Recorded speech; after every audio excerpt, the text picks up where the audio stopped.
Baginda Nabi mengabarkan kepada kita bahwa umatnya ini nanti akan datang satu masa yuhibbunal khams wa yansawnal khams. Mereka demen sama 5 perkara sehingga melupakan 5 perkara. Kelihatannya ini persis di zaman kita. Karena Nabi juga di akhir hadisnya bilang, fa in kana al-amru kadzalik ibtalahumullahu bil ghala wal waba wal maut al faj'ah wa jawril hukam. Kalau udah datang nih zaman yang kayak begini, kata Nabi, maka Allah akan uji hamba-hambanya dengan al-ghala, yaitu harga-harga melambung tinggi, barang-barang susah ditemukan. Al-waba, datang yang namanya virus, ya, datang yang namanya wabah. Wal mautil faj'ah, mati tiba-tiba. Ya Allah, tadi pagi masih ngobrol kayaknya, udah nggak ada sekarang. Ya Allah, semalam sehat ngobrol sama kita. Nah, kan ada tuh, sekarang sering kita dengar tuh begitu ya. Itu namanya al-mautul faj'ah, mati tiba-tiba. Wa jawril hukam, dan akan diuji dengan banyak orang-orang jahat yang akan memanfaatkan kita, melakukan kezaliman terhadap kita. Apa itu yang terjadi di zaman itu? Mereka demen 5 hal, mereka melupakan 5 hal. Yang Nabi bilang yang pertama, yuhibbunad dunya wa yansawna al-akhirah. Mereka begitu demen sama dunia sehingga melupakan akhirat. Padahal kata Nabi, al-kayyis, orang yang cerdas, dia bakal mengutamakan kebahagiaan yang sifatnya itu kekal dan abadi dibanding kebahagiaan yang cuma sementara doang, 60 tahun, 70 tahun rapi udah kelar. Ini ada yang nungguin kita nih, kehidupan nanti itu kebahagiaannya tuh kekal, enggak 60 tahun, enggak 70 tahun, enggak, selama-lamanya. Nah, yang kita harus pikirkan bagaimana bahagia di sono, bukan bahagia di dunia. Boleh kita hidup bahagia di dunia, wala tansa nasibaka minad dunya, kata Allah. Jangan lupakan bagianmu di kehidupan dunia. Cari kebahagiaan, cari rezeki yang halal, cari kehidupan yang senang, boleh. Tapi itu bukan tujuan. Tujuan kita adalah kehidupan akhirat. Yang kedua apa? Yuhibbunal al-mal wa yansawunal hisab. Mereka demen sama yang namanya duit, tapi lupa bahwa nanti akan ada hisab. Demen sama yang namanya harta, demen sama rumah gede, demen sama tanah banyak, demen sama kendaraan yang bagus-bagus, demen sama emas yang banyak.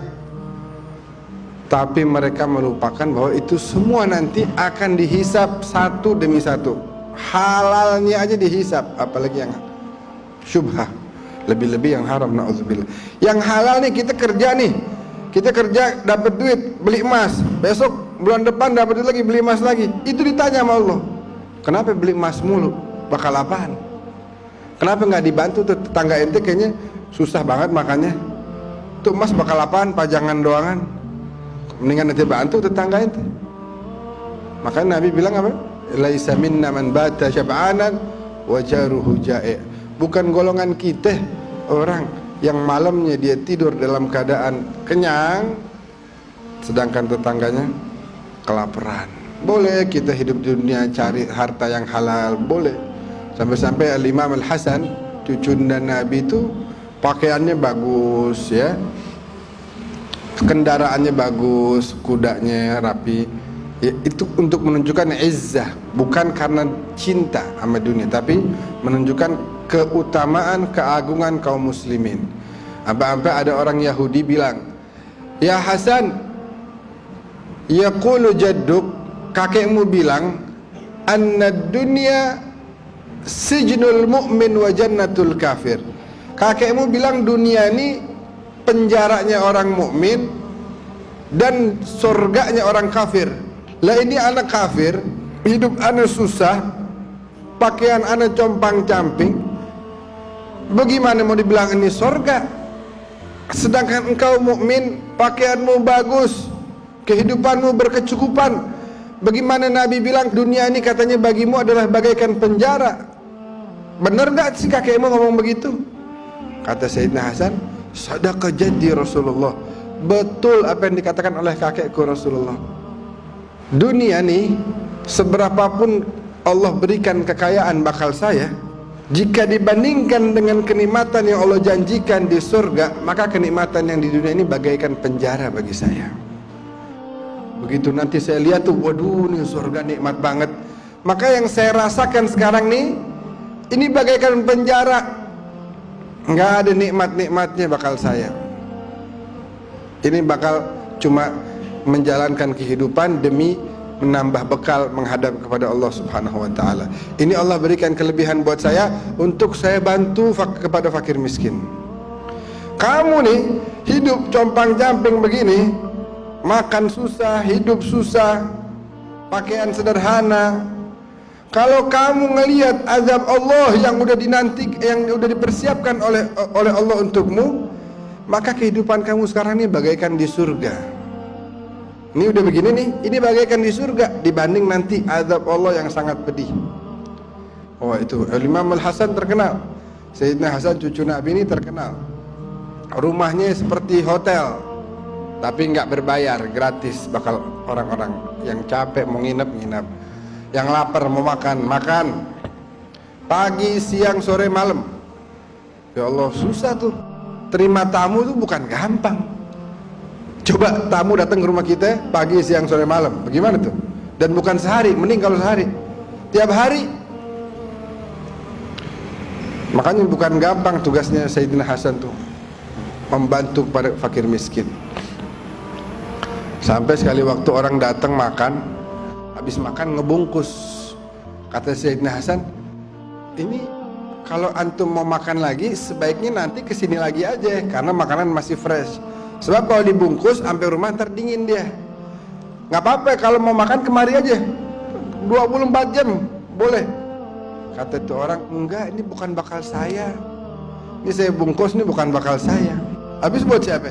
Tadi saya lagi jalan, tuh di pinggiran kota Madinah ada orang tua kerja ngurusin sawah.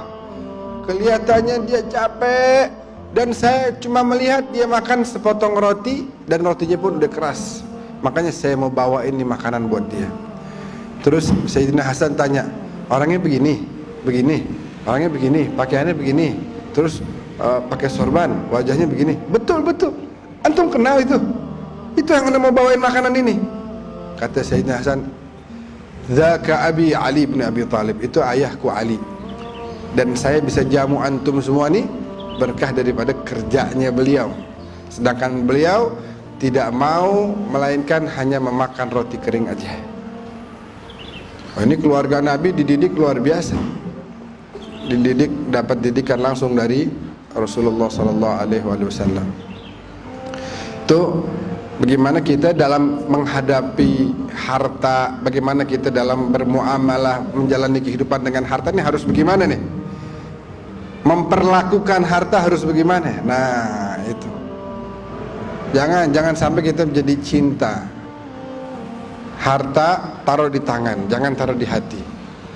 Ya, jangan. Yang taruh di hati hanya Allah.